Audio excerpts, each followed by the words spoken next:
मसला fair trial का नहीं है कि फेयर ट्रायल नहीं था, ये जुडिशल मर्डर था। और जुडिशल मर्डर किस तरह है, अगर इस केस की बारीकी जब तफसीली फैसला आएगा तो शायद हमें कुछ चीज़ें नज़र आएँ।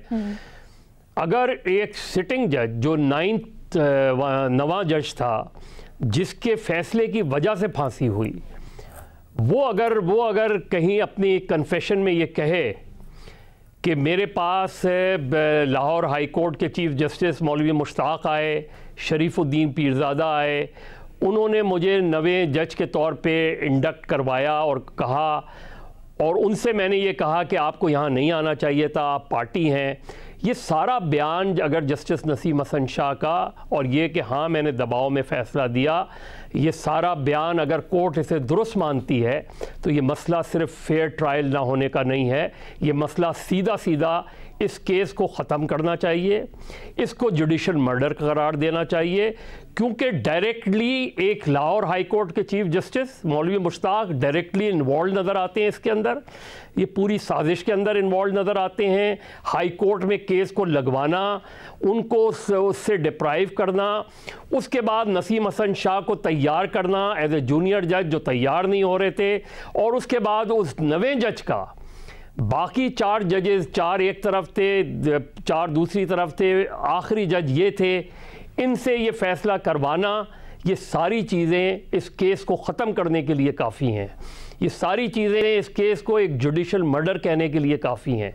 अगर आपने सिर्फ ये कह के मामला टाल दिया कि जी नहीं, ये राय ये है कि ये फेयर ट्रायल नहीं था, तो मेरा ख़्याल है ये बहुत ही माइल्ड चीज़ होगी। मेरा ख़्याल है ये उस तरीके की जो है विंडिकेट नहीं हो पाएगा। मेरा ख़्याल है इस केस के तफसीली फ़ैसले का इंतज़ार करना चाहिए हमें। अगर आप रीट्रायल की बात करते तो शायद रीट्रायल नहीं हो सकता, बिल्कुल नहीं हो सकता, रीट्रायल बहुत वो है, लेकिन इस केस को स्क्रैप करने की ज़रूरत है। सुप्रीम कोर्ट की फाइल से इस केस को स्क्रैप करने की ज़रूरत है, इसलिए कि इस केस में एक सिटिंग जज जो है जिसने फांसी के हक़ में फ़ैसला दिया, वो ये कह रहा है कि मैंने दबाव में फ़ैसला दिया। वो ये कह रहा है कि एक लाहौर हाई कोर्ट का चीफ जस्टिस जिसने फांसी दी थी, और वो आके बाकायदा एक सुप्रीम कोर्ट के जूनियर जज को तैयार करते हैं। ये सारी कॉन्स्पिरेसी नहीं है तो क्या इसको साजिश कहना पड़ेगा आपको, इसे ये बताना पड़ेगा कि एक गहरी साजिश थी। आप सोचे 44 साल गुजर गए, 44 साल में पाकिस्तान का पॉलिटिकल सिस्टम जो है तहस नहस करके रख दिया आपने। एक आमिर जो है वो 11 साल तक हुकूमत करता रहा, उसकी वजह से आपने पाकिस्तान की पॉलिटिकल पार्टीज़ को जो है तकरीबन जो एंटी डिक्टेटरशिप थी उनको ख़त्म करने की एक चीज़ नहीं हुई है। इसके नतीजे में कई चीज़ें हुई हैं। तो मेरा ख्याल में कम से कम इस शॉर्ट ऑर्डर से मैं कम से कम मुतमईन नहीं हूँ कि ये जो है सिर्फ ये कह के कि नहीं फेयर ट्रायल नहीं दिया गया, ये मसला सिर्फ फेयर ट्रायल ना देने का नहीं है। ये मसला इस मुल्क के एक वजीर आज़म को साजिश के तहत फांसी चढ़ाने का मसला है, और आपको ये कहना पड़ेगा कि ये एक जुडिशल मर्डर था।